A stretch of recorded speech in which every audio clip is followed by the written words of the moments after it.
All right, time for some more notes.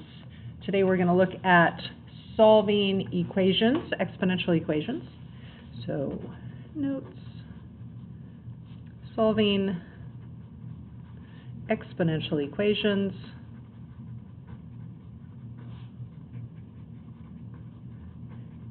And we've already done that before, so now what's the new twist? We're going to do it using logarithms.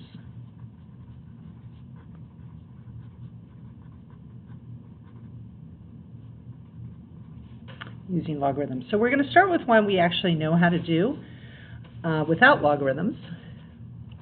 So our example is going to be, what if we have 2 to the x is equal to 16? So the way that we know how to do this is to rewrite with the same base.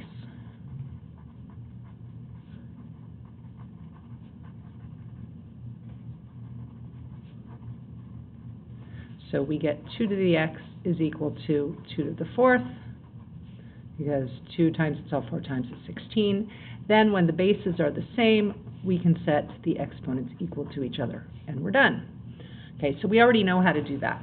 So what if we didn't know how to rewrite 16 with a base of 2? So for example, if this had been 20 instead of 16, we need another method. So I'm going to show you 2 other methods that involve using logarithms. So the first method is handy if you have a TI-84 or equivalent, and then the second method I'm going to show you is if you have an older calculator, or if the problem is getting really complicated and you're not sure how to rewrite it properly. Okay, so there's 2 methods using log. 2 methods using logs. So method 1.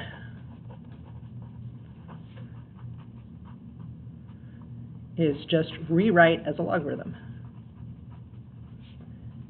in logarithmic form.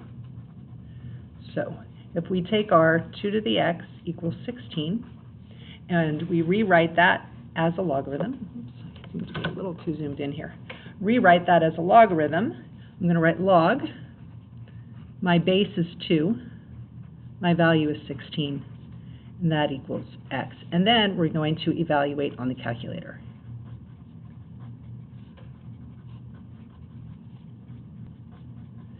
So this, of course, would be real handy if we didn't know that 2 to the 4th was 16, but we do. But let's pretend we didn't. So we would go to our calculator and we do math alpha math, put in our base of 2 and our value of 16, and ask it to evaluate it, and it tells us 4. Okay, so that's real simple. So take an exponential, rewrite it as a logarithm, and then enter the logarithm into your calculator. Okay, method 2, same idea. We're going to be using the calculator, but we're going to do something slightly different. We are going to take the log of both sides. So as we know in algebra, as long as you do the same thing to both the left and the right side of the equation, you're usually just fine.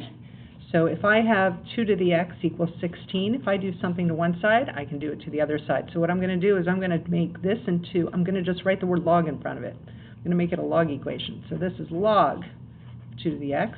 I'm taking the log of each side. So that's all I did. I just wrote log in front of each side. Now we're going to use our rules to simplify this. I know my power rule means I can bring my x down front, so it's going to be x times log of 2 equals log 16.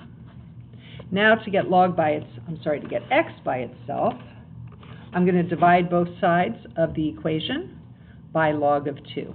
Sorry, I'm running out of room here. I'm going to put it up here. So I'm going to take x times log of 2. And I'm going to divide both sides by log of 2. The log of 2's cancel out. I'm left with x is equal to log 16 divided by log 2. And now this can be done on any calculator. So if I get my calculator, I'm going to put log, just using the regular log button, log 16, close the parentheses, divided by log 2. just like that, and I also get 4, x equals 4. Okay, so these are sort of increasing level of complexity of solving, and I'll show you why this third method comes in handy. This third method comes in handy when you got something kind of ugly. So let's do something kind of ugly. So let's say I have 10 to the 2x is equal to 8 to the x plus 3. Say I have this. Well, I can't rewrite 10 and 8 as the same base. I don't know how to do that, so I can't do method 1. Method 2, I could try and rewrite this as in logarithmic form, but what's going to be my base? Should I have a base of 10 or should I have a base of 8? It gets a little bit confusing. So I can actually do this with method 2, but I actually kind of like using method 3. So when in doubt, just take the log of both sides. Okay, so I'm going to use, or actually, what did I call that on the previous page? I think I called it method 2, sorry. Method 1, which is just rewrite in logarithmic form. Method 2, which is take the log of each side. So this was method number 2. I'm going to do method number 2 on this. So I'm going to take the log of both sides. I'm writing log and keeping everything else the same. Now I can use my power rule to bring my 2x down front. 2x times the log of 10 is equal to bringing my x plus 3. Be careful to put that in parentheses because that's one number. It's representing one number times log of 8. Now I want to get my x's over to the same side. Since these are being times by log of 8, I'm going to divide. So I'm going to divide both sides by x plus 3. So they're going to come over here. So I'm going to have 2x divided by x plus 3 times log 10 is equal to log of 8. And now I want to get my logs on the same side. So I'm going to take my log 8 and I'm going to divide by log 10. Since log 10 is being multiplied over here, I can move it to the other side by dividing. So 2x over x plus 3 is equal to log 8 divided by log 10. Okay, now I can just change that to a number. I can put that right into my calculator. Log 8. I don't even need a TI-84. I can even do this on a scientific calculator. Divided by log 10. Okay, so it gives me that. I'm going to write down a whole bunch of those numbers. You don't want to round these off. You want to keep that number in your calculator to use, but for right now, I'm just going to remind you that we don't want to round it off yet. So I'm going to write down a whole bunch of these digits.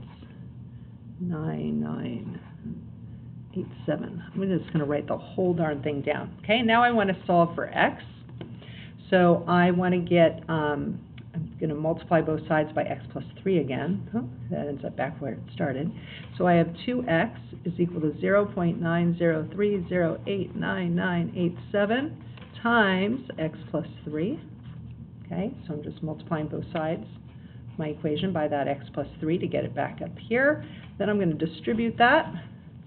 So I get 2x is equal to 0.903. Imagine I wrote the whole thing again. X plus 3 times that. Notice it's still in my calculator here. So I'm going to take that and I'm just going to times it by 3. And it gets me 2.709 approximately. And I want to get my x's together, so I'm going to minus my 0.903, and then I'm going to continue solving from there. And the bell just rang, and I'm out of time, so I'll have to continue this in a minute. But we're pretty much done. You could probably do the rest of it from here, solving for x. So that is how you solve a kind of crazy-looking exponential equation.